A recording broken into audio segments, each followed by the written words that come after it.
Panorama Sardo, in collaborazione con Cofimer, il primo consorzio di garanzia collettiva fidi a sostegno del terziario, in Sardegna.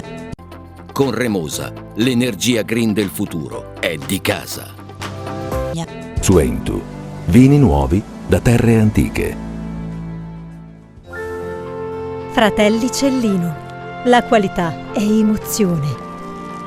CNA, l'associazione degli artigiani e delle imprese italiane. Grafiche Ghiani, l'esperienza di una vita, l'innovazione più avanzata. SE Trand, settore ecologia, dal 1979 al servizio dell'ambiente in Sardegna.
Da Londra a Milano per poi proseguire con Firenze e Berlino. In soli 4 mesi si giocano carte importanti per un comparto sempre più strategico per l'economia della Sardegna.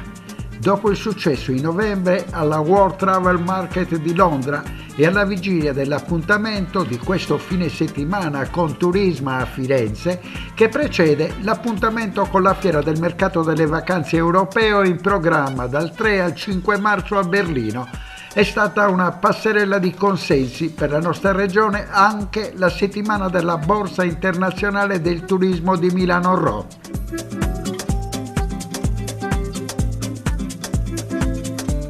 Il 2025 è stato l'anno dei record per il mercato delle vacanze isolane, con oltre 20 milioni di presenze e la conferma di una delle mete più ambite per i turisti di tutto il mondo.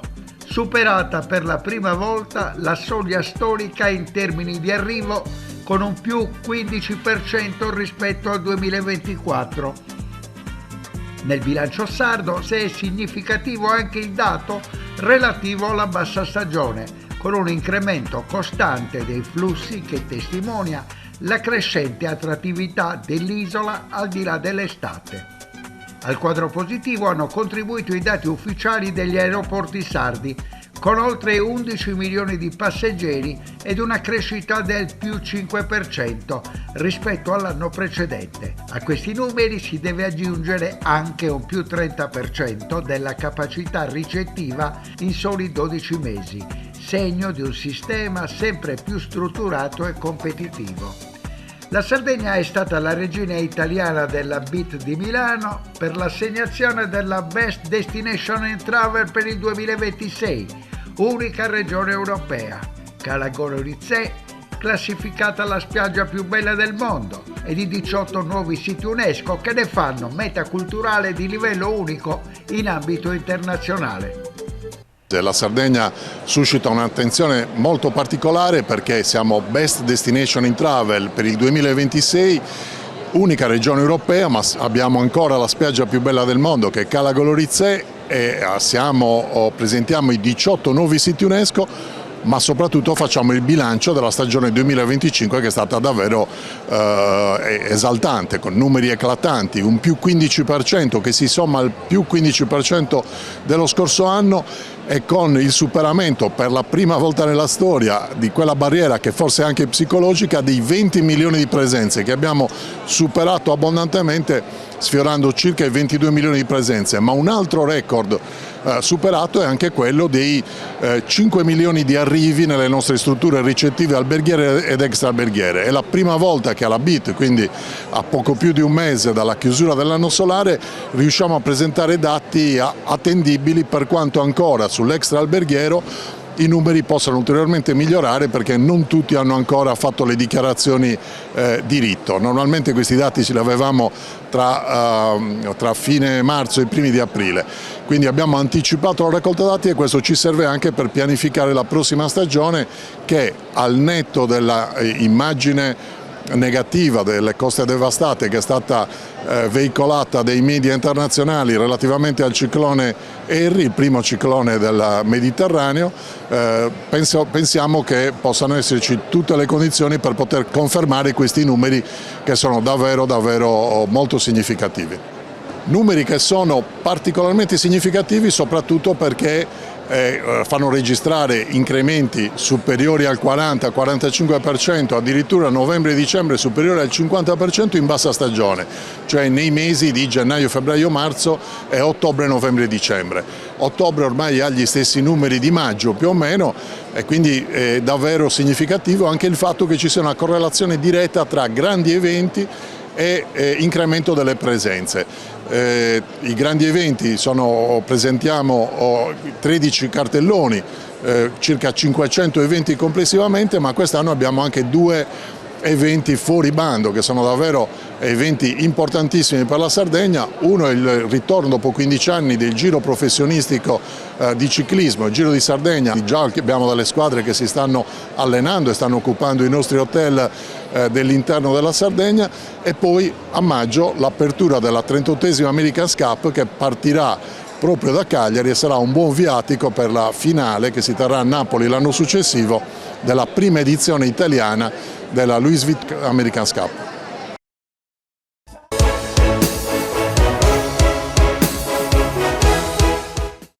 Cofimer, consorzio di garanzia collettiva Fidi, dal 1977 a sostegno del terziario. Il partner migliore nella ricerca di finanziamento più adatto a voi e nella trattativa per ottenere un fido alle migliori condizioni. Cofimer, il primo consorzio di garanzia collettiva Fidi a sostegno del terziario, in Sardegna. Esiste una terra famosa per il suo grano, dove da generazioni si tramanda l'arte della macinazione, che una famiglia ha trasformato nel metodo Alma a doppia decorticazione.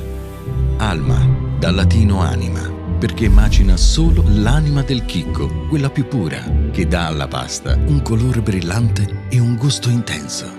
Così nasce la nuova pasta Cellino. Fratelli Cellino, Mastri Mugnai, dal 1955. Remosa, in attività in Sardegna dal 1955. Oggi è leader nazionale nello sviluppo del progetto Idrogeno Verde. Con Remosa, l'energia green del futuro è di casa. Difficile rapporto con le banche? Conta su CNA. CNA, l'associazione degli artigiani e delle imprese italiane.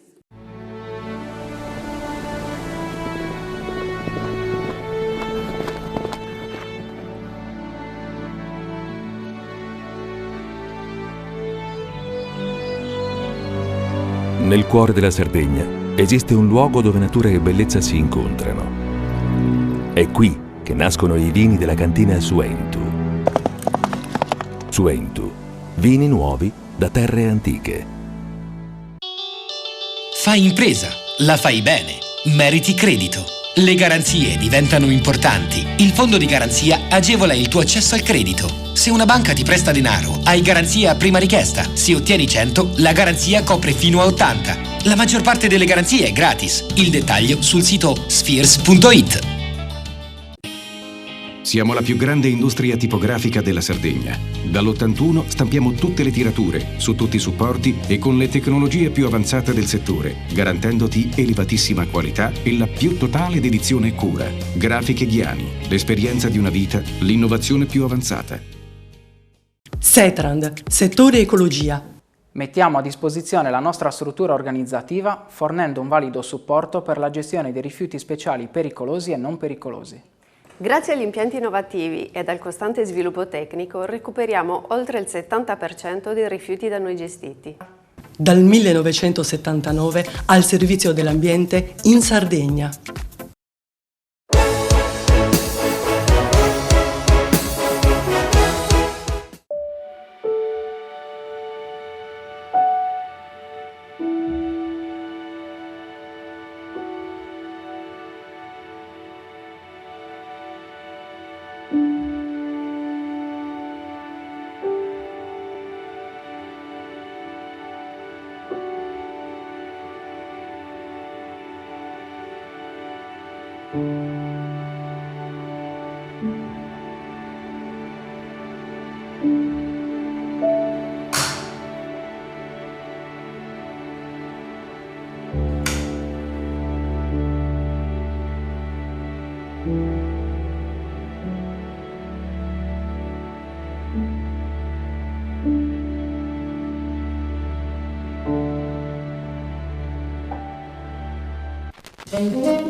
Comunque, nonostante tutto, la nostra vita di Casteldaius era sempre la stessa.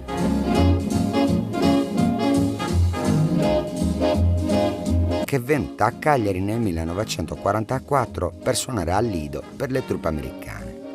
E sai dove ha provato l'orchestra di Glenn Miller prima del concerto? Sulla terrazza di casa Pes. Meraviglioso.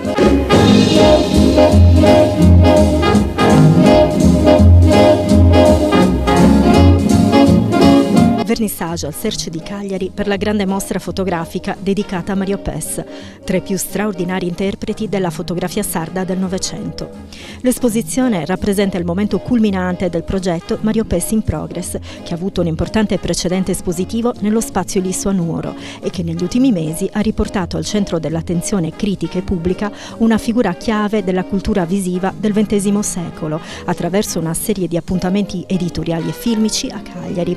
L'iniziativa si configura oggi come conclusione del progetto e al tempo stesso come nuova e decisiva messa a fuoco, offrendo un'osservazione privilegiata dell'opera di Mario Pes, strettamente legata alla città che ne fu luogo di vita. Mario Pes, la Sardegna fra tradizione e modernità, è un evento coinvolgente, capace di parlare a un pubblico vasto e trasversale, a studiosi appassionati, ma anche a chi entrerà per la prima volta in contatto con l'opera del fotografo. Il cuore della mostra è Cagliari, osservata, attraversata e restituita dal suo sguardo in una stagione di profonde trasformazioni. Le immagini, oltre 200, molte delle quali in grande formato, costruiscono un racconto visivo di rara intensità che svela aspetti poco conosciuti anche della stessa città, spazi urbani e periferici, il porto, le saline e i luoghi del lavoro e della vita quotidiana, architetture, volti, atmosfere e geometrie sospese tra acqua e terra.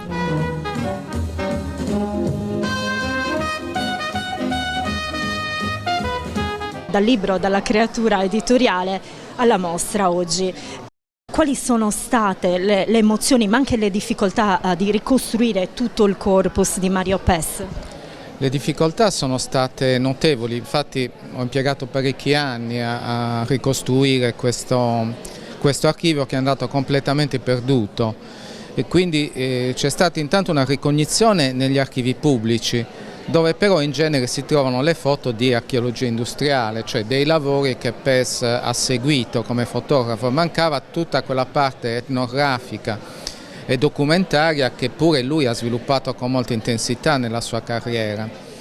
Quindi si trattava non solo di trovare molte immagini, ma di trovare quelle giuste. E quindi c'è stato un lavoro di accurata ricerca anche attraverso siti di vendita online, attraverso collezionisti di cartoline, per trovare i prodotti giusti e acquistarli, oppure quando i collezionisti sono stati generosi ci hanno consentito di fare le riproduzioni in alta risoluzione che poi sono andate in questa mostra e nel volume, e prima ancora perché prima è nato il docufilm. Ecco, quindi dalla carta stampata alla mostra, però prima il docufilm. Il docufilm è nato prima perché durante la mia ricerca io sono entrato in contatto con i familiari, in particolare Nanni Pes, che è un fotografo, un nipote, il quale poi mi ha indirizzato agli eredi e chiaramente anche a tutta una serie di piccoli archivi familiari importantissimi. E a questo punto ho pensato di fare delle interviste filmate che poi sono andate nel docufilm, e man mano che avevi il materiale nasceva la consapevolezza che un docufilm fosse stato un prodotto ideale come complemento. Ricordiamo il titolo, Bianco soprattutto. Perché il titolo? Bianco soprattutto perché ricorda la famosa camicia bianca con cui Pes si presentò a fotografare il Duce nel 1936 o 38, adesso non ricordo esattamente la data, in un mare di camicie nere, di orbace, e questo era un po' un suo tratto un po' beffardo, di diciamo opposizione, come dire, sorridente al regime che lui da creativa soprattutto. È creativa, sì, perché era una persona molto spiritosa, molto arguta, ecco. Quindi questo racconta il docufilm, racconta anche non solo il fotografo ma l'uomo in un periodo in cui ci sono tanti lucidatori di stivali altrui. Pes ci dice che gli unici stivali da tenere lucidi sono quelli della coerenza e della dignità. Con l'assessora Maria Francesca Chiappe, splendida padrona di casa, quali le emozioni nell'accogliere Mario Pes al Search in comune di Cagliari? Bellissimo, è una mostra alla quale si è lavorato da moltissimi mesi ed è arrivata a Cagliari con la forza di volontà grazie alla Regione Sardegna. Mi abbiamo ospitato in uno dei luoghi più belli della città, qui il SEARC, all'interno del Palazzo Baccaredda, e devo dire che dal numero di persone che sono presenti stasera all'inaugurazione si vede che l'interesse è proprio moltissimo. Del resto Pes è un autore, un fotografo straconosciuto che ha raccontato la Sardegna degli anni 20 e 30, non soltanto le grandi infrastrutture ma anche le comunità, con appunto questa discrepanza fra la tradizione e la modernità, con al centro sempre la persona, e quindi insomma è un lavoro anche molto importante che ci lascia in eredità. Con un certo riflesso e un certo ragionamento e osservazione sul lavoro della donna. Sì, anche molto importante, che all'epoca probabilmente non aveva come opinione pubblica l'interesse che abbiamo oggi, quindi se sono foto di un secolo fa pensiamo quanto fosse all'avanguardia con il suo occhio della macchina fotografica Mario Pes. Fino a questo momento, confesso, legate principalmente alla sua attività di documentazione iconografica del centro dell'isola. Ci sono dei suoi scatti che hanno una valenza etnografica, non semplicemente di documentazione di persone o di paesaggi, con la sorpresa di trovare una raccolta dedicata a Cagliari, importantissima e commovente, per esempio, per la documentazione delle condizioni di vita dei Spicciocus dei Grobi, che è una pagina popolare terribile da un certo punto di vista, però estremamente poetica e comunque legata al ricordo di una Cagliari che da un lato soffriva, dall'altro cresceva e iniziava a diventare la Cagliari che conosciamo oggi. Quindi una gratitudine a questo grande artista che ci ha lasciato una documentazione preziosissima e allo stesso tempo molto coinvolgente dal punto di vista emotivo. Io sono veramente contenta che anche Cagliari abbia avuto la possibilità di ospitare questa bellissima mostra. Io sono rimasta incantata quando a Nuoro, allo Spazio Elisso, ho visto quella mostra così intima, in spazi più piccoli, e l'ho subito immaginata come una mostra che potesse andare, come dice il titolo, in progress. E quindi il fatto che oggi Mario Pes, questo grande artista, grande fotografo che tanto ha saputo raccontare della Sardegna, anche del suo impegno politico, e quindi raccontarci l'Italia della Sardegna di quell'epoca con la sua camicia bianca, molto simbolica, è veramente importante, e sono riusciti, devo dire, anche a riqualificare e rivitalizzare questo spazio che vedo adesso per la prima volta così allestito con tutte le sue opere. Mario Pes torna a casa e ci racconta la sua Sardegna.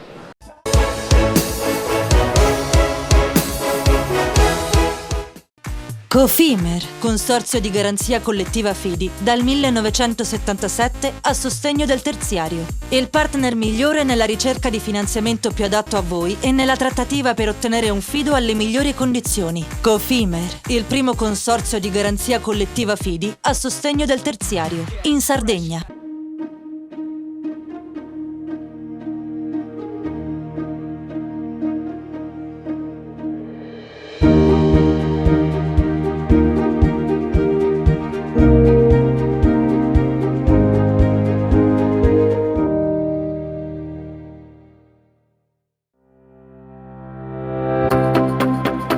Remosa, in attività in Sardegna dal 1955, oggi è leader nazionale nello sviluppo del progetto Idrogeno Verde. Con Remosa, l'energia green del futuro è di casa.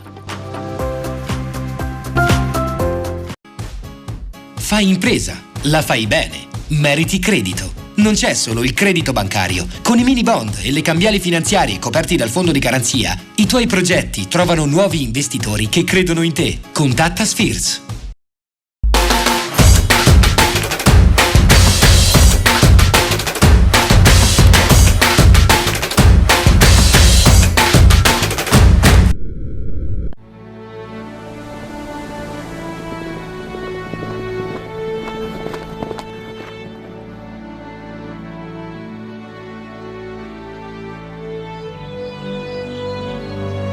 Nel cuore della Sardegna esiste un luogo dove natura e bellezza si incontrano. È qui che nascono i vini della cantina Suentu.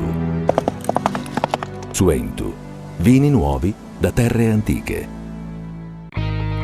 Meno scartoffie e più efficienza? Conta su CNA. CNA, l'associazione degli artigiani e delle imprese italiane. Setrand, settore ecologia. Siamo in grado di attivare il servizio di pronto intervento ecologico in caso di emergenza e con potenziale contaminazione delle matrici ambientali. Forti delle nostre competenze e dei nostri mezzi, realizziamo bonifiche di siti inquinati anche da amianto.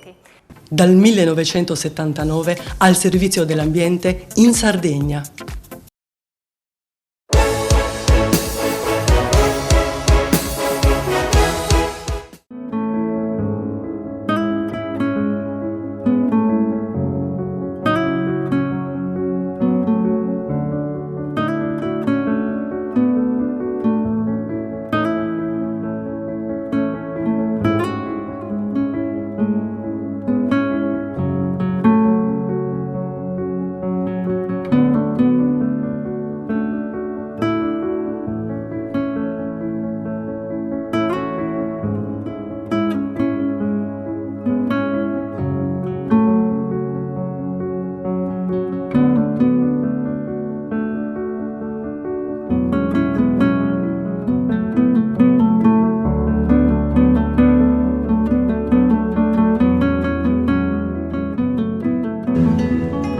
Dopo 6 lunghi mesi l'avvertenza Siderallois ritorna al centro del dibattito tra governo e giunta regionale.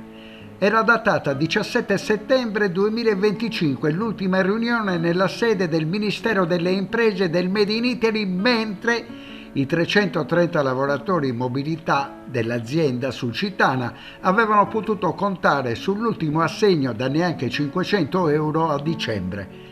E finalmente la scorsa settimana è arrivata la convocazione della Presidente Todde che, accompagnata dagli assessori del lavoro e dell'industria, ha voluto riaprire il discorso alla presenza dei sindacati e di una delegazione dei lavoratori di Portovesme da giorni riuniti in assemblea davanti ai cancelli della Siderallois.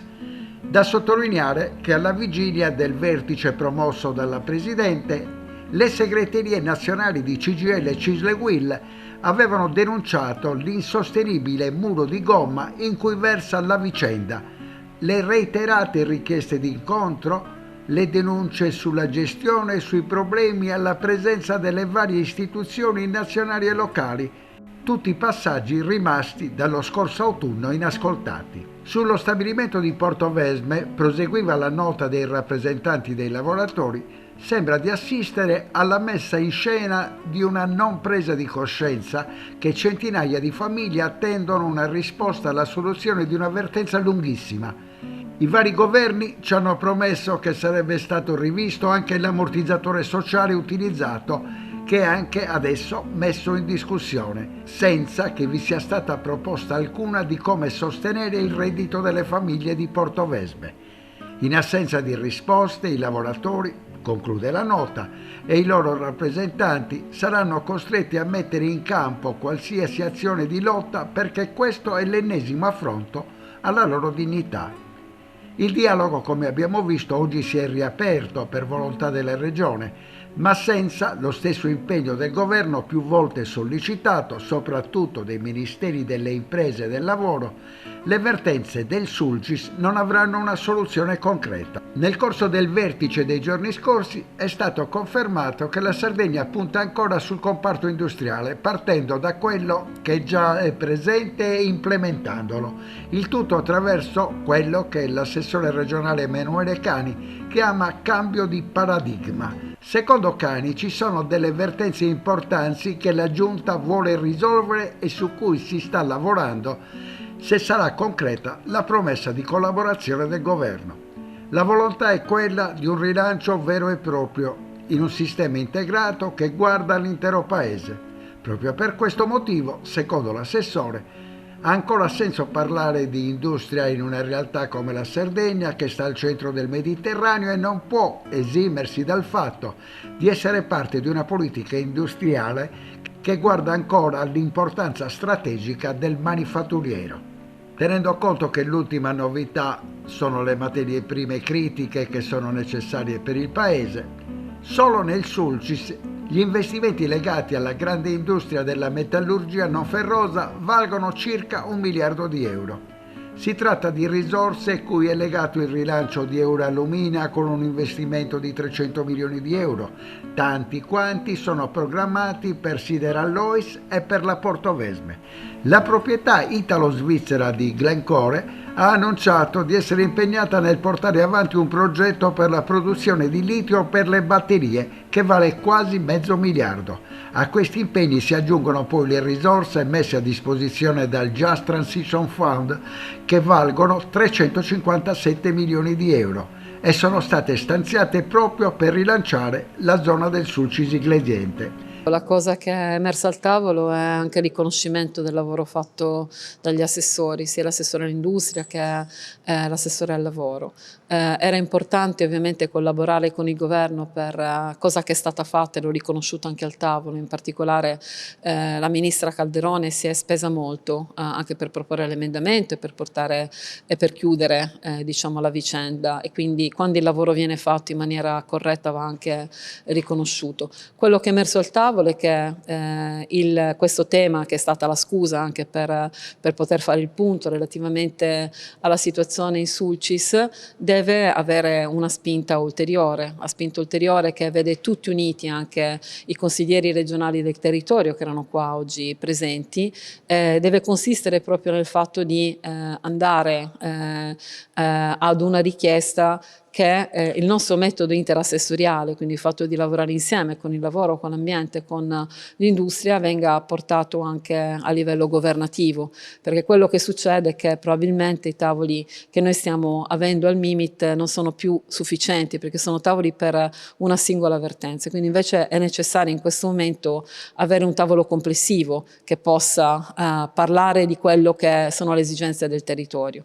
Quindi la richiesta che io farò alla Presidente del Consiglio, come è avvenuto in altri casi, penso per esempio al tema di Ilva e del suo indotto, di avere un tavolo in Presidenza del Consiglio che veda anche tutti gli attori, i suoi ministri coinvolti rispetto a quelle che sono le tematiche specifiche. La Regione farà la sua parte con un impulso rilanciato anche per quanto riguarda la nostra proposta di politiche industriali. L'assessore all'industria sta già facendo un lavoro importante con una proposta di un libro bianco e quindi di una proposta regionale rispetto a quelle che sono le nostre politiche industriali, e da questo punto di vista può essere anche un modo per far capire anche quelle che sono le opportunità ad un livello sistemico. Noi vogliamo sempre di più non offrirci come un singolo territorio che chiede investimenti, ma come un sistema che è maturo per ricevere investimenti perché sta diventando competitivo.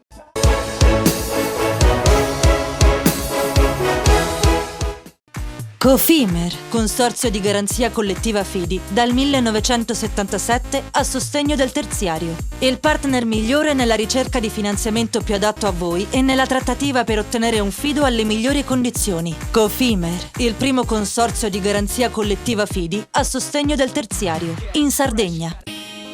Siamo la più grande industria tipografica della Sardegna. Dall'81 stampiamo tutte le tirature, su tutti i supporti e con le tecnologie più avanzate del settore, garantendoti elevatissima qualità e la più totale dedizione e cura. Grafiche Ghiani, l'esperienza di una vita, l'innovazione più avanzata.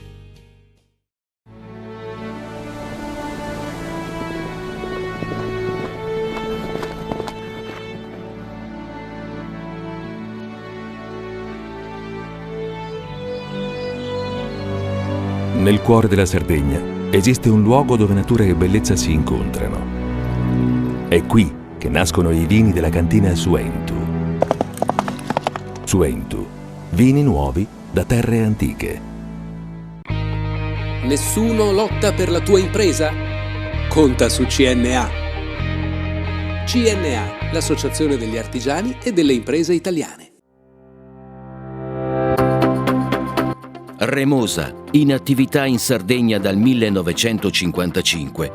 Oggi è leader nazionale nello sviluppo del progetto Idrogeno Verde.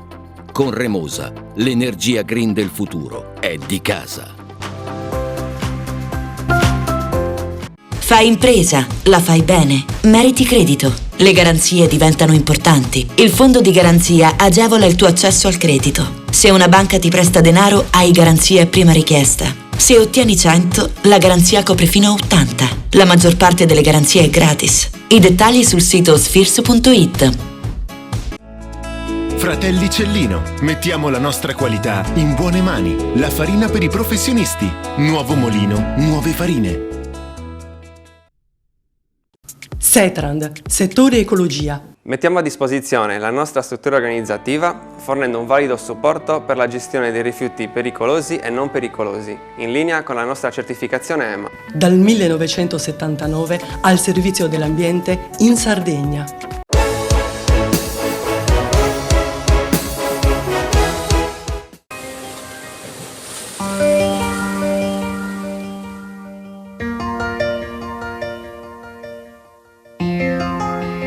Love of my soul.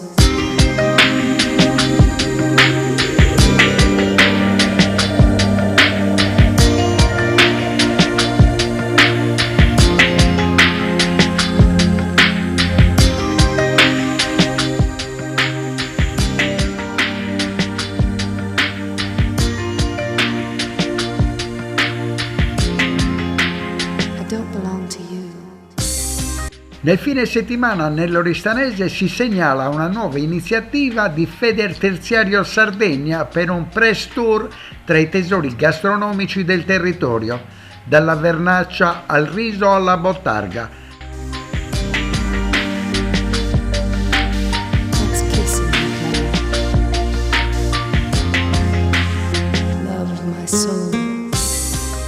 Federterziario a livello nazionale opera da oltre 30 anni al fianco di piccole e medie imprese del settore dei servizi, della piccola impresa industriale, commerciale, agricola e delle libere professioni, nonché del lavoro autonomo in generale.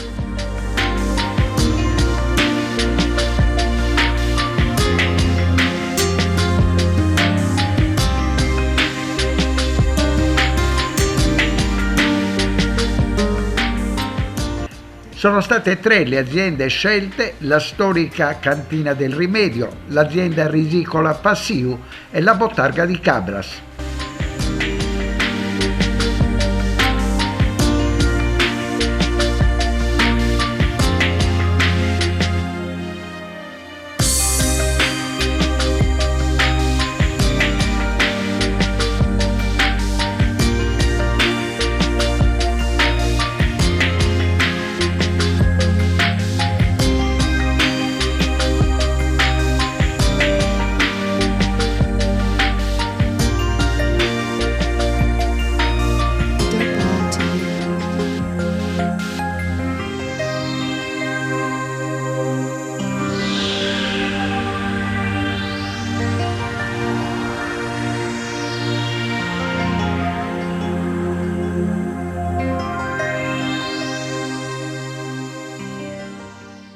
Cantina del Rimedio, vincitrice l'anno scorso come miglior cantina e miglior vino d'Italia al Vinitaly. Oggi questo press tour per accompagnarci in un territorio fantastico come quello di Oristano.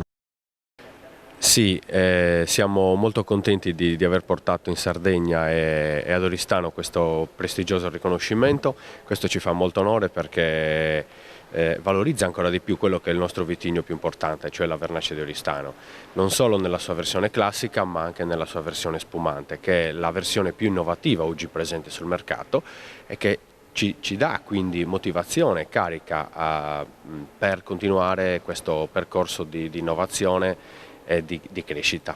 Siamo ben orgogliosi di aver preso o comunque aver avuto questo riconoscimento al Vinitaly passato, siamo quasi vicini al prossimo e come dicevo siamo ben fieri, soprattutto per quanto riguarda l'azienda storica dell'Oristanese che è la nostra, la Cantina del Rimedio.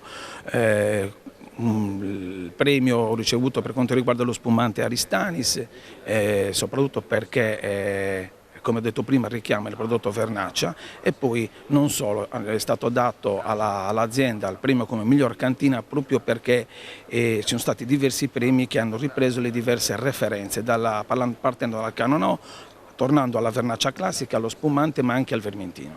Quanto è fondamentale essere protagonisti anche insieme ad altri colleghi vostri di altre aziende, anche come Federterziario Sardegna? È importantissimo soprattutto perché l'Oristanese, diciamo, il territorio oristanese offre tante risorse, quindi oltre al vino ci sono altre, dal riso, da altre specialità che abbiamo proprio qui nella nostra zona. Oggi un press tour di Federterziario vede protagonista Oristano, la penisola del Sinis, Cabras, un prodotto principe la Bottarga. Fondamentale anche voi come tradizione usate quella antica? Sì, la lavorazione usiamo sia il prodotto, la materia prima locale, che anche la tipologia di lavorazione è quella che ci è stata tramandata, diciamo, con particolari accorgimenti che sono tipici proprio della nostra tradizione, ecco, di questo particolare prodotto. Parla di gesti antichi come la pesca del mugile, ma soprattutto anche oggi l'innovazione e la tecnologia ci permettono di dare un prodotto di qualità che può viaggiare in tutto il mondo. Sì, la tecnologia va usata più che altro per il confezionamento, ok? Per la lavorazione secondo noi non è una cosa da inserire molto tecnologicamente, insomma, perché l'aspetto manuale è prioritario, anche perché in questa tipologia di prodotto, soprattutto locale, non esiste una uniformità di prodotto, ok? Quindi un bravo operatore deve riconoscere in base alle grandezze il tempo di salatura o salagione, dipende da che cosa necessita in base alla grandezza. In base a quello deve poi valutare se il sale ha fatto il suo lavoro, eccetera. Il ChatGPT non ci riesce, non c'è da affidarsi tanto su quello. Nel programma internazionale stiamo chiaramente introducendoci piano piano, perché comunque siamo 7-8 anni che abbiamo introdotto e siamo partiti proprio dall'inizio, quindi anche introdursi in vari mercati europei o internazionali non è comunque una cosa che immediata, serve chiaramente un po' di tempo e tanti investimenti. Quindi intanto abbiamo voluto fare un test soprattutto per il mercato nazionale, che ci ha permesso di avere le giuste risposte e quindi i giusti riscontri per poter poi dare un qualcosa, affermarci anche nel mercato internazionale, come vorremmo fare sempre di più avanti e anche tuttora. Noi abbiamo iniziato nel 1975 come azienda agricola.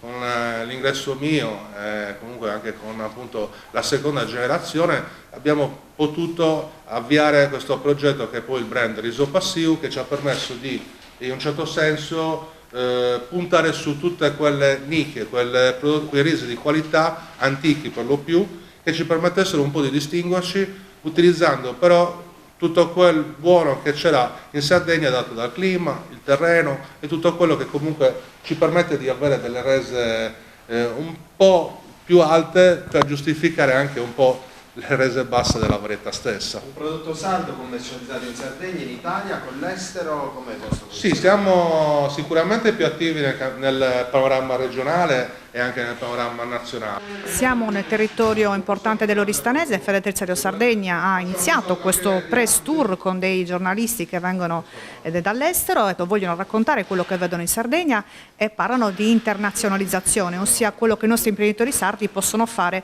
per far conoscere e pubblicizzare i loro prodotti. Tante le possibilità su un'isola, l'isola del gusto come la Sardegna, ma Federterziario sta andando anche a fare un lavoro di coesione, di fusione fra categorie diverse. Assolutamente, Federterziario Sardegna si occupa di tutte le imprese sarde, micro, piccole imprese, medie, grandi, ma soprattutto quelle che rivestono il 99% del tessuto sociale sardo, ossia le micro, piccole imprese del territorio, e quindi puntiamo molto su questo.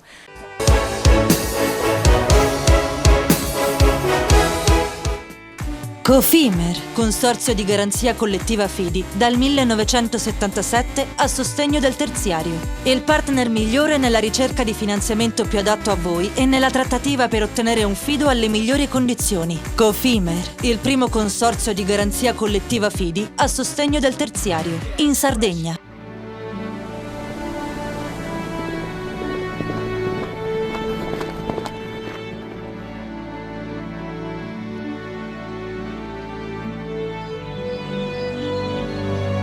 Nel cuore della Sardegna esiste un luogo dove natura e bellezza si incontrano. È qui che nascono i vini della cantina Suentu. Suentu, vini nuovi da terre antiche. CNA, l'Associazione degli Artigiani e delle Imprese Italiane. Remosa, in attività in Sardegna dal 1955. Oggi è leader nazionale nello sviluppo del progetto Idrogeno Verde. Con Remosa, l'energia green del futuro è di casa.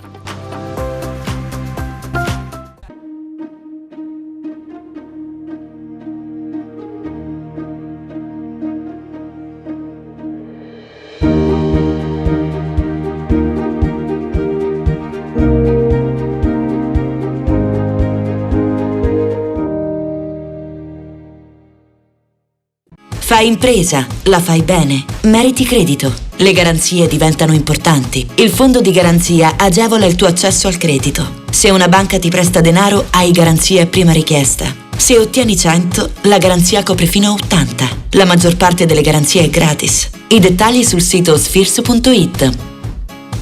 Scopri le fette biscottate speciali Cellino. Latte e miele, ciocco-fette e fette di bosco. Tutte senza lattosio e in comode monoporzioni da 4 fette. Per una fetta sempre biscottata. Setrand, settore ecologia. Mettiamo a disposizione la nostra struttura organizzativa fornendo un valido supporto per la gestione dei rifiuti pericolosi e non pericolosi, in linea con la nostra certificazione EMA. Dal 1979 al servizio dell'ambiente in Sardegna.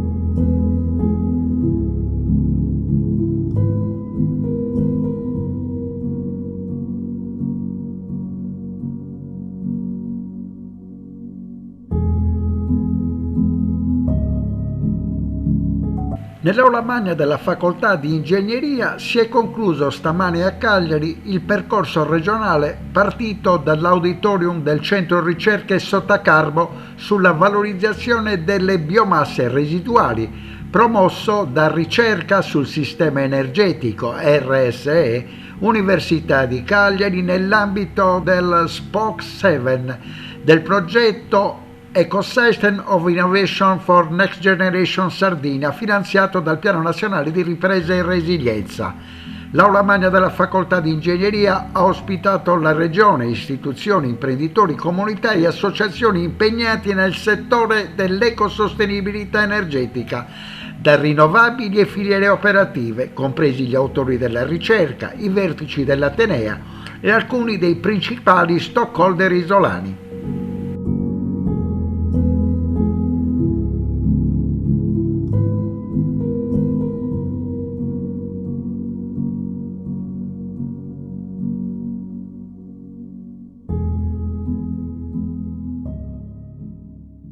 Valerio, buonasera. Si parla di biomasse residuali, un'opportunità per coniugare sviluppo, transizione energetica e chiaramente esaltare quello che è il ruolo delle comunità locali, con un aspetto fondamentale: fare in fretta, essere rapidi, incisivi, perché la Sardegna possiede qualità che possono permetterle di abbattere la dipendenza dai combustibili fossili. Siamo con l'amministratore delegato, il CEO di RSE SpA, una partecipata del Ministero, l'ingegner e professore Franco Cottana. La Sardegna aspetta questo genere di progetti, aspetta che ci si metta in gioco in maniera molto decisa.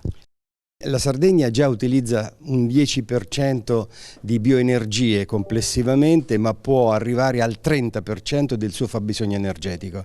Bisogna sviluppare, implementare le potenzialità che la Sardegna ha nelle biomasse residuali, sia delle filiere agroindustriali, ma anche nella coltivazione dei boschi e anche nella manutenzione dei boschi, perché più del 50% della superficie della Sardegna è boschi, abbiamo tanti anche eucalipti eccetera, e tutto questo può rappresentare un'opportunità anche per il mantenimento delle aree interne, creando filiere di valore nella produzione non solo di energia ma anche di idrogeno, perché dal legno si può fare anche l'idrogeno. 12 kg di legno cippato può produrre 1 chilo di idrogeno, e quindi una prospettiva interessante. L'altra prospettiva immediata è anche quella del biometano, perché dagli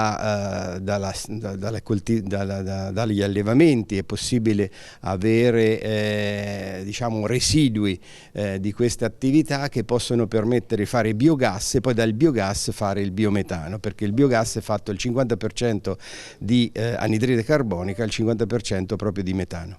La Sardegna aveva un obiettivo che era stato insomma abbastanza promosso e promosso, ecco, 2 volte promosso da parte delle comunità locali, era quello di rendersi dal punto di vista energetico indipendente nel 2030. Lei ci ha precisato che un buon 10% potrebbe arrivare dalle biomasse per abbattere il carico termico industriale e un altro 30% potrebbe essere l'obiettivo. Secondo lei sono tempi, come dire, cosa manca per raggiungerli? Mettiamola così.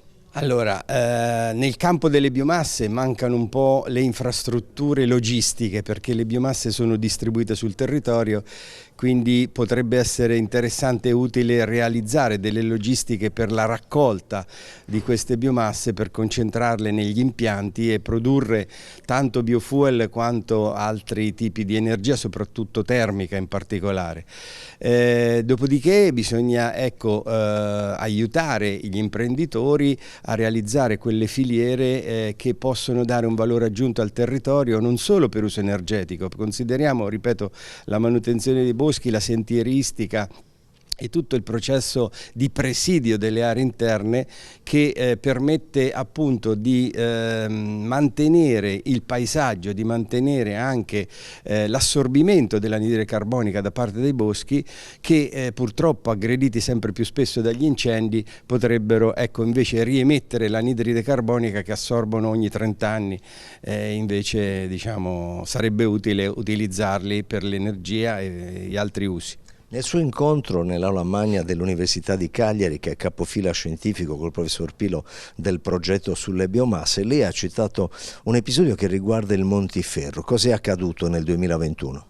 Il Montiferru è un esempio eclatante di quanto un incendio che magari si è sviluppato, mi sembra a causa di un'autovettura che è bruciata lungo la strada, sia poi divampato e esteso a 13.000 ettari di bosco. Ecco, questo è il fatto che se ci fosse stata una silvicoltura attenta a fare dei tagli alternati del bosco, in maniera tale che ogni 30 anni, ripeto, si possa assorbire il massimo dell'anidride carbonica, perché nei primi 30 anni che un bosco l'assorbe, quando il bosco invecchia poi praticamente va in equilibrio tra l'anidride carbonica assorbita e quella che per putrefazione si riemette.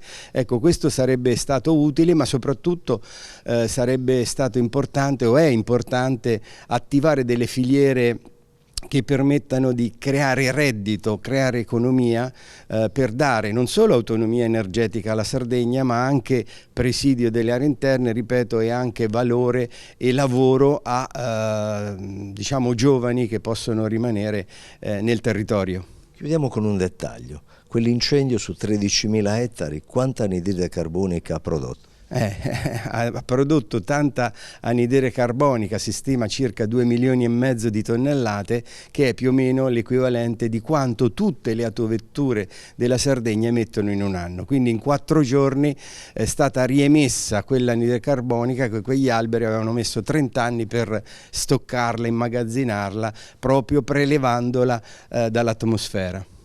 Ingegner Porcu, presidente e amministratore delegato di Sotacarbo, è una sfida questa delle biomasse che voi siete prontissimi a correre. Come e perché? Beh, le biomasse sono un patrimonio energetico della Sardegna che deve essere valorizzato. In Sardegna ci sono disponibilità tra le varie tipologie di circa 3 milioni di tonnellate di biomasse, che sono una risorsa energetica ma sono anche una risorsa economica.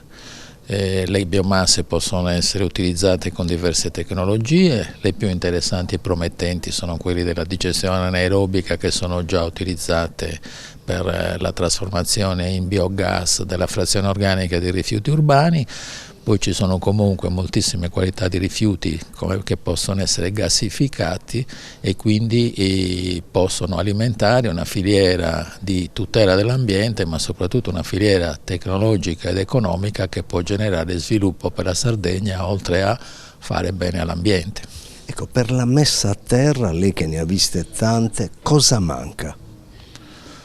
Ma cosa manca? Manca probabilmente una decisione, una organizzazione anche con politiche adeguate che incentivi gli imprenditori locali a investire in questo settore con vantaggi economici significativi. Manca probabilmente una informazione adeguata per le opportunità anche di investimenti economici verso gli imprenditori, manca forse una ulteriore informazione che noi orienteremo a breve, soprattutto per la tecnologia della gassificazione particolarmente innovativa a livello globale, che noi faremo a breve con alcuni imprenditori. Basti pensare che in Sardegna c'è lo spazio per realizzare circa oltre 60 gassificatori di piccola taglia, che potrebbero essere un prototipo per una start-up regionale che poi potrebbe vendere in tutto il mondo, perché si risolverebbero con questa tecnologia i problemi dello smaltimento delle plastiche non riciclabili o dei legni, e per cui effettivamente bisogna lavorare in questa direzione, soprattutto da parte del decisore politico regionale. Professor Pilo, la sfida delle biomasse diventa abbastanza strategica per l'intero sistema, per l'intero orizzonte energetico isolano. Qual è il suo punto di vista? Ma è una sfida che dobbiamo cogliere, è un peccato non usarle. Le stime più conservative dicono che incidono per un 10% sul nostro termico, possono arrivare al 30%, cioè possiamo risparmiare dal 10 al 30% di combustibili fossili, e soprattutto possiamo non immettere in atmosfera tutta l'anidride carbonica che corrisponde a utilizzarli, e trasformiamo un rifiuto in una risorsa energetica, evitiamo di pagare per per stoccare questi rifiuti. Ovviamente niente si fa gratis, quindi è necessario fare degli investimenti, avere delle infrastrutture che li sappiano trattare, però una volta realizzate le infrastrutture poi è un asset che ci resta per un tempo molto lungo. Questo di Cagliari è l'ultimo di 4 eventi che si sono per il progetto PNRR, lo Spoke Set, che parla e tratta appunto di quella che è la ricerca e l'innovazione in ambito delle risorse. Un progetto che si è, come dire, mosso all'interno dell'isola, da Carbonia, Olbia, Nuoro e Cagliari. Ecco, quanto deve pesare il coinvolgimento delle comunità locali, del tessuto imprenditoriale, dei ricercatori di cui lei è capofila in questo progetto? Deve pesare moltissimo, non si può fare certamente solo nei laboratori dell'Università di Cagliari, che ovviamente ha il piacere insieme a RSE di coordinare queste attività, però poi ci vuole la capacità di costruire delle filiere dalla individuazione delle biomasse alla raccolta, all'utilizzo, lo stoccaggio, capire come utilizzarle, dove, in che modo e soprattutto convincere tutte le varie associazioni di categoria, i produttori che ci sono vantaggi e convenienza a farlo. Quindi adesso siamo nella fase, appunto, si è concluso un primo ciclo informativo, ma l'importante è che questo non è la fine di un percorso, è l'inizio di un percorso. L'ecosistema regionale non finisce col PNRR, ci deve essere vita oltre il PNRR, quindi oggi stiamo creando le condizioni solo per andare più avanti, non per star fermi. Dottor Borgarello, il progetto sulle biomasse che avete curato, gestito e organizzato con l'Università di Cagliari capofila ha toccato Carbonia, Olbia, Nuoro e si è chiuso appunto a Cagliari. Qual è il bilancio?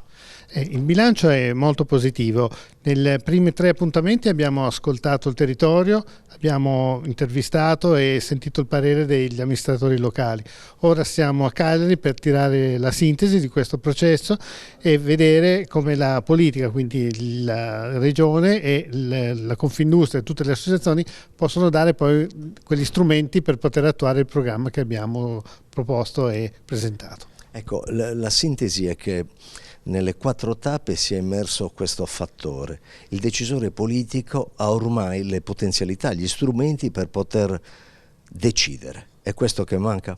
Sì, allora naturalmente è sempre difficile e complesso poi portare a compimento, come si dice adesso, a mettere a terra, però è evidente che sono un po' 2 gli elementi che mancano. Uno è l'aspetto, come dire, decisionale, quindi garantire anche in termini poi di finanziamenti, incentivi, tutte quelle strutture che servono a, come dire, a garantire la competitività e anche in qualche modo la profittabilità e quindi spingere a...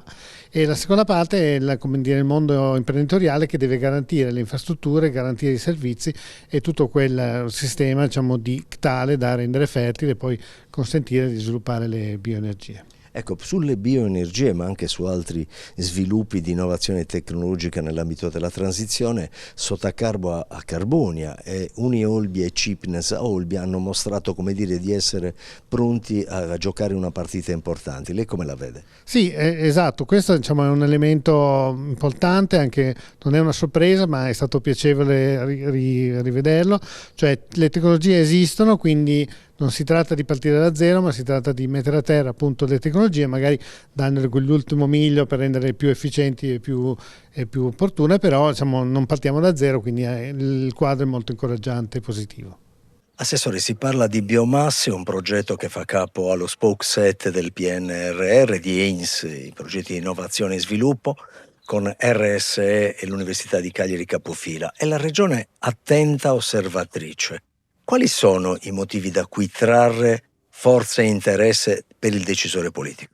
Ma la Regione, come giusto che sia, osserva con molta attenzione questi progetti e queste iniziative che hanno una base scientifica molto solida e robusta. Attraverso questi momenti si ha la possibilità di valutare quelle che possono essere le potenzialità da utilizzare nell'ambito della gestione del pacchetto energia nella sua completezza. Quello delle biomasse è un settore sicuramente interessante, una risorsa naturale che esiste ovviamente nel territorio regionale e anche in abbondanza, e quindi la Regione sta attenta e prova a capire quali possono essere realmente le possibilità. Ci sono sicuramente delle possibilità e noi proveremo attraverso una valutazione e anche attraverso uno studio dedicato nell'ambito del piano energetico regionale che è in fase di revisione, quali spazio possono avere le biomasse nell'ambito delle politiche energetiche della Regione Sardegna.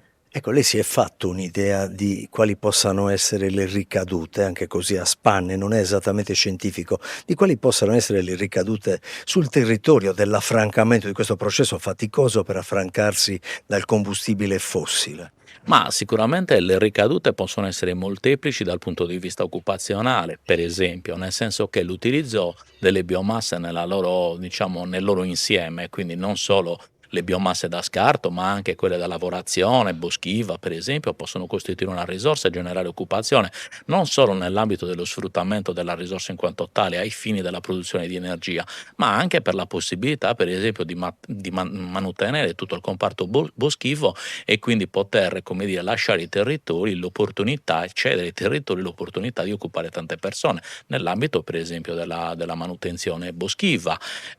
Questo vale ovviamente anche per tutte quelle biomasse da riciclo, da scarto, che anziché essere gettate e non utilizzate possono comunque generare un valore aggiunto, e quindi un valore aggiunto anche dal punto di vista oltre che occupazionale anche economico. Chiudiamo con il suo assessorato. È un osservatorio da un lato privilegiato di grande impegno e responsabilità. Come vede lo sviluppo nel prossimo anno per quanto riguarda la transizione energetica?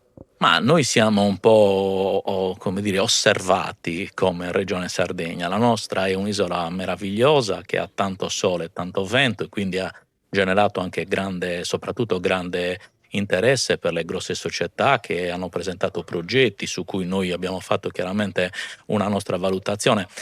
Siamo assolutamente convinti e d'accordo sulla giusta transizione energetica. Deve essere una transizione che porta chiaramente alla decarbonizzazione, che quindi tutela e salvaguardia l'ambiente, ma come abbiamo sempre detto ci deve dare l'opportunità di restituire ai sardi e alla Sardegna quello che è dovuto dal punto di vista dei benefici anche di natura sociale ed economica che questa transizione può lasciare nei territori.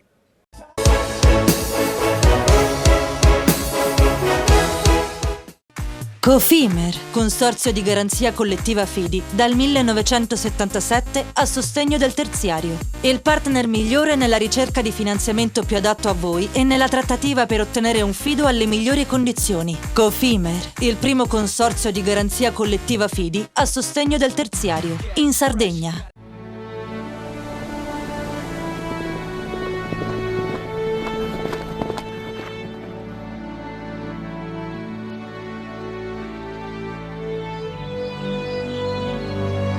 Nel cuore della Sardegna esiste un luogo dove natura e bellezza si incontrano. È qui che nascono i vini della cantina Suentu.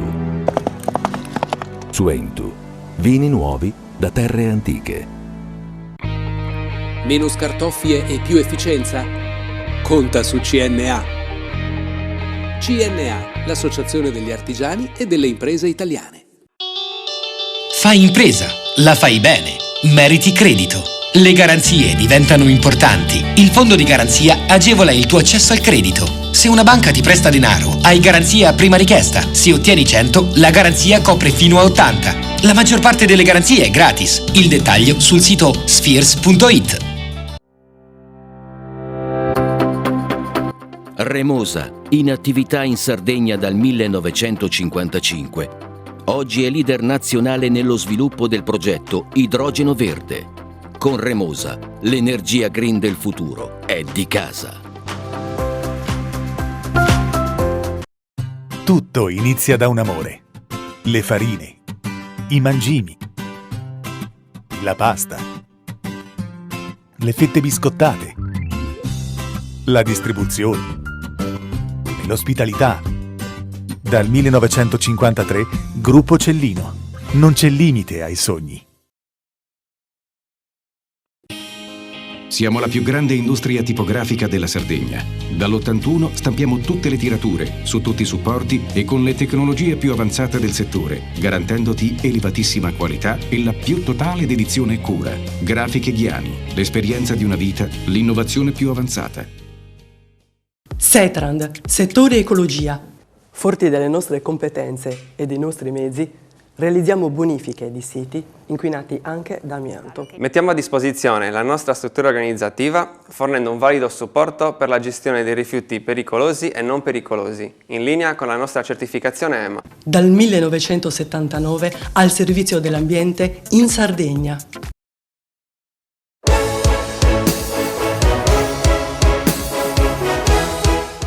E anche questa settimana siamo in chiusura di trasmissione. Ricordo per tutti quelli che sono appassionati del Festival di Sanremo che questa trasmissione va in replica anche il martedì alle 24 e il giorno dopo, quindi il mercoledì alle 18.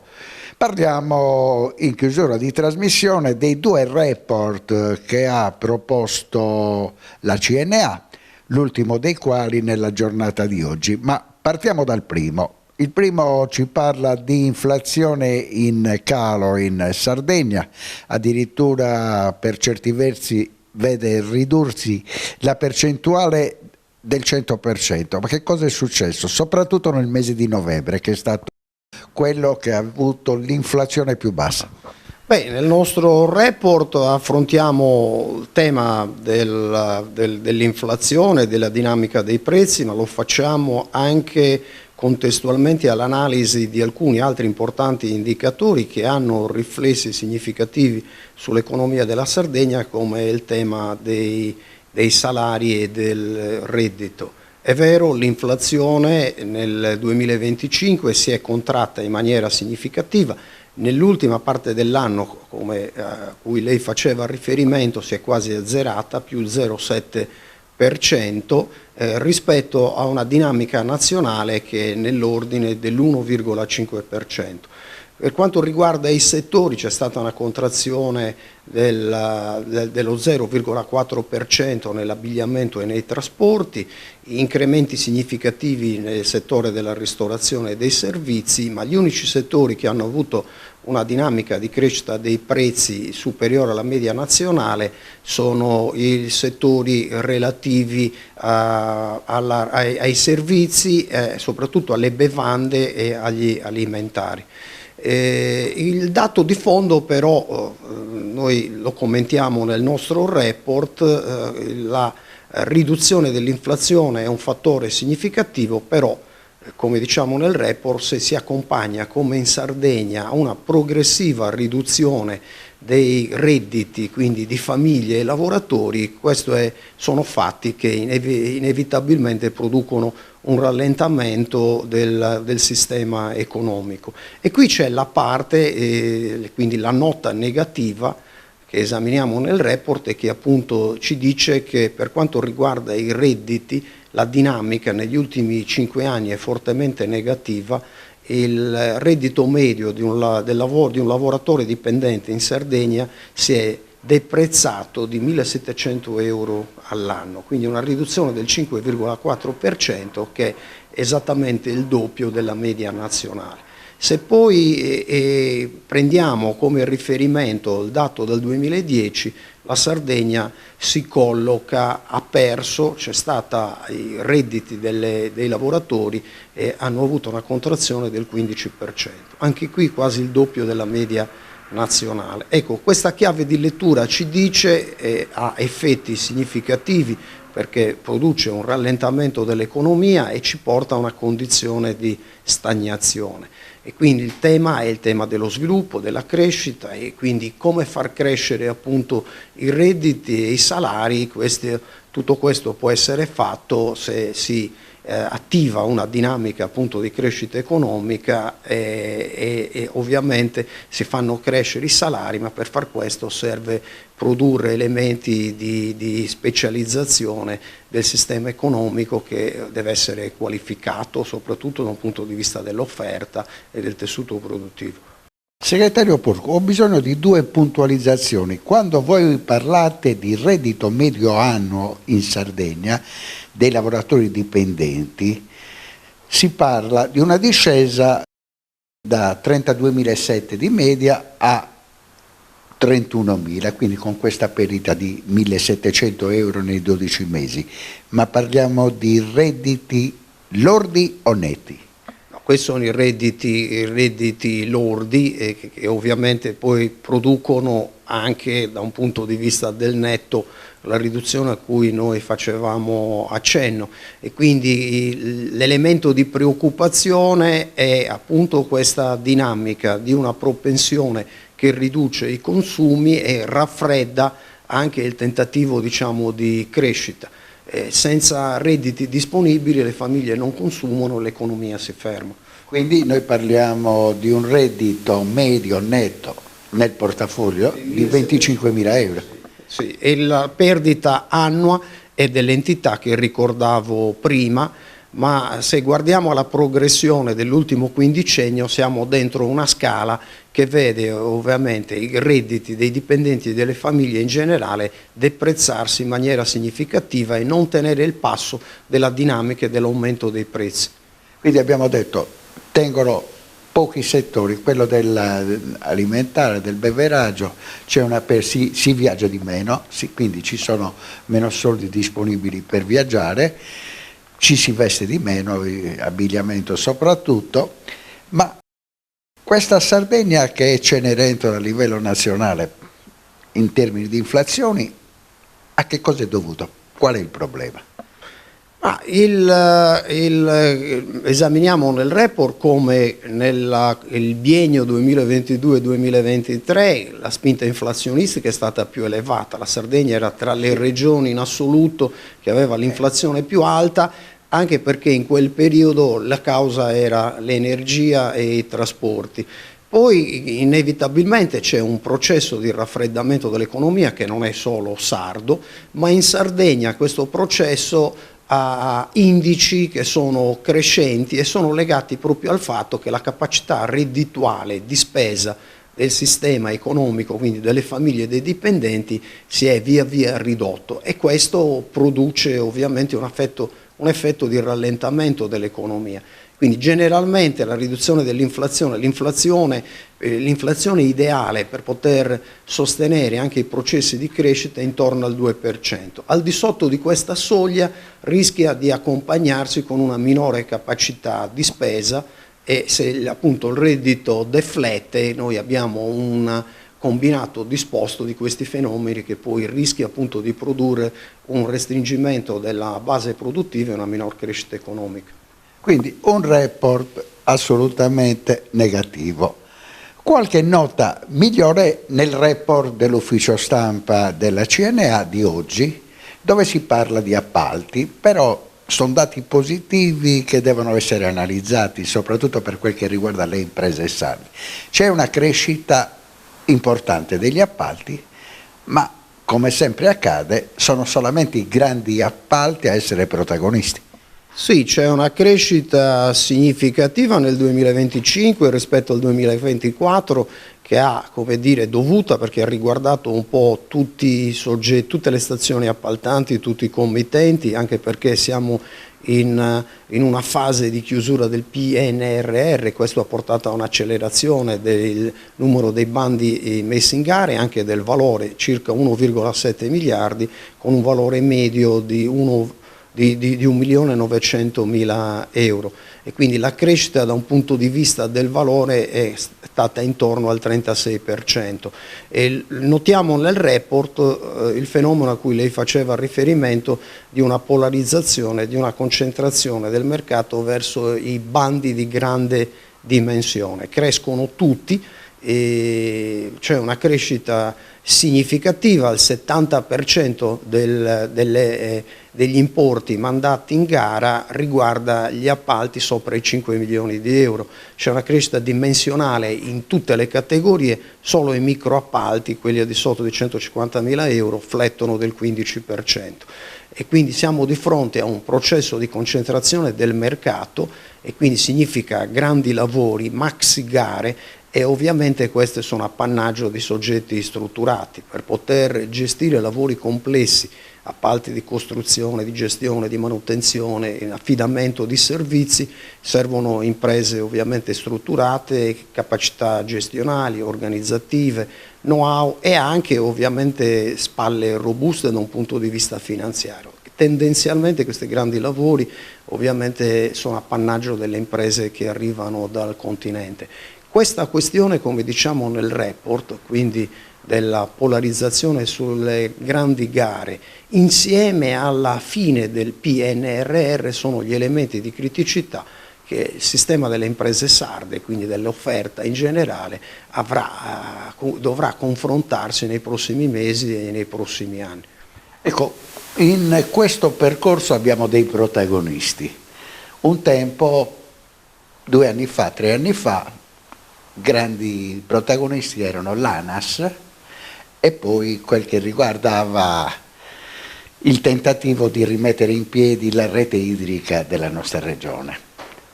Oggi sono i comuni i protagonisti assoluti.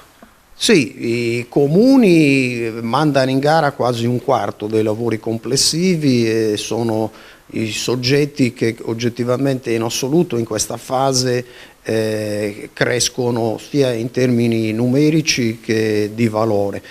Va bene anche gli appalti su ambito regionale e delle grandi aziende, meno l'ANAS che cresce da un punto di vista numerico, ma in termini di valore flette di quasi il 40%. Questa è una dinamica che è legata ovviamente alle maxi gare e spesso e volentieri ai tempi con cui queste vengono messe in cantiere, ma l'ANAS si è resa protagonista negli anni scorsi di lavori importanti, è stata un soggetto che ha molto trainato con le grandi opere, ovviamente la dinamica del mercato.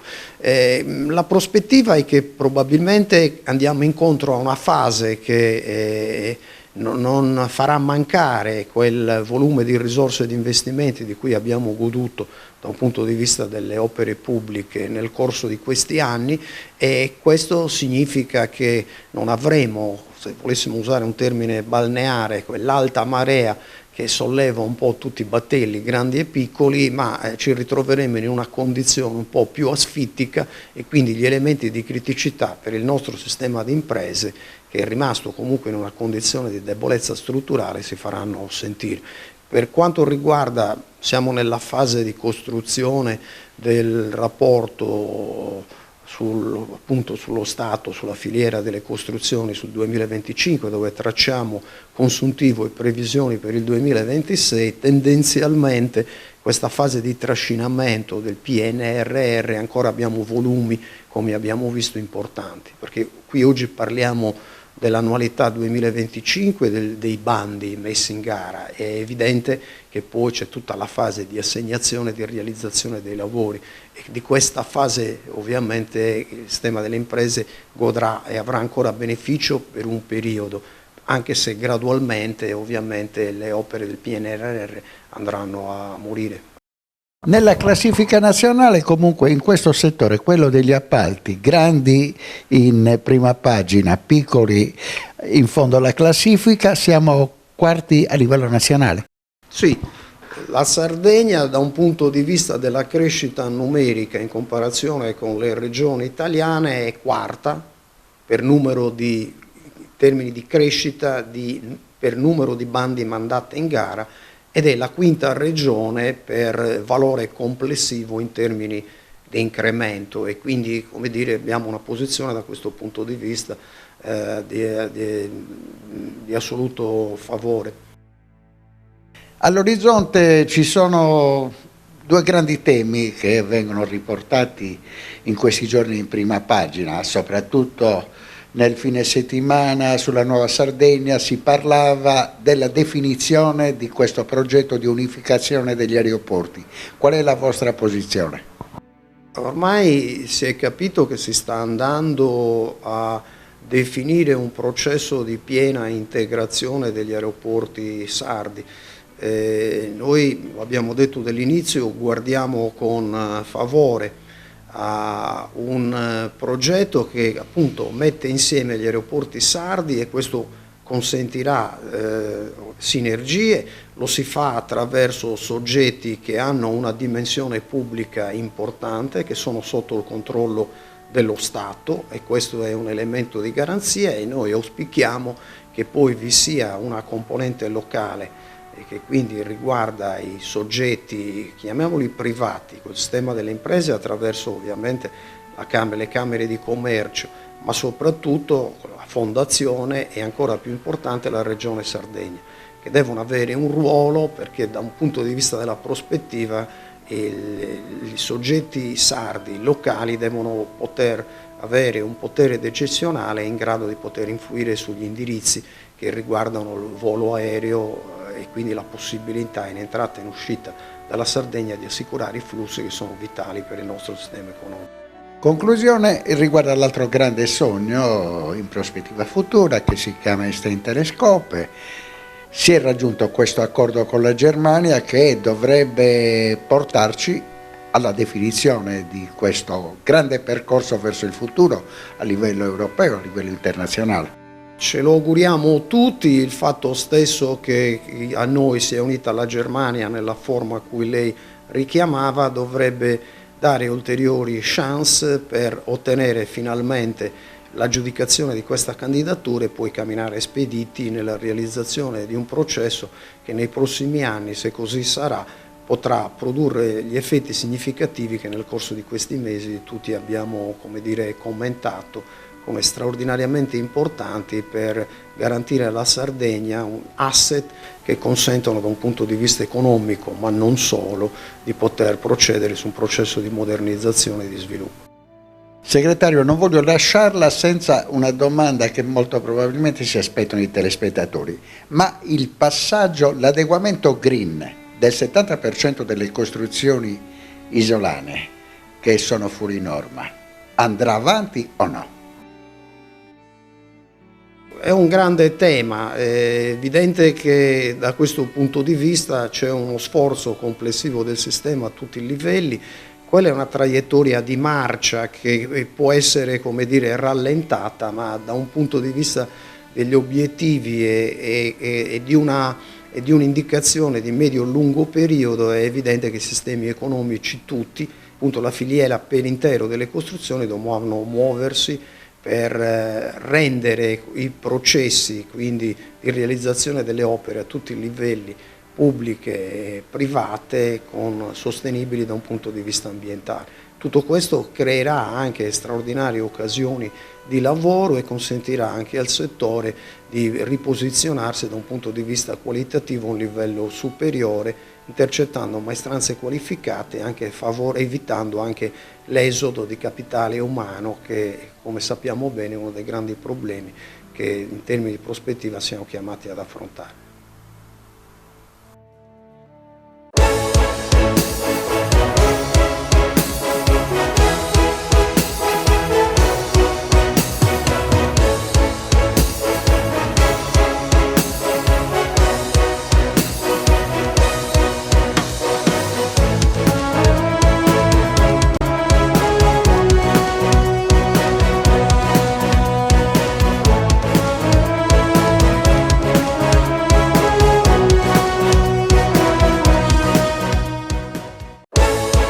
Panorama Sardo, in collaborazione con Cofimer, il primo consorzio di garanzia collettiva fidi a sostegno del terziario, in Sardegna. Suentu, vini nuovi da terre antiche. Fratelli Cellino, la qualità è emozione. Con Remosa, l'energia green del futuro è di casa. Grafiche Ghiani, l'esperienza di una vita, l'innovazione più avanzata. CNA, l'associazione degli artigiani e delle imprese italiane. SE Trand, settore ecologia, dal 1979 al servizio dell'ambiente in Sardegna.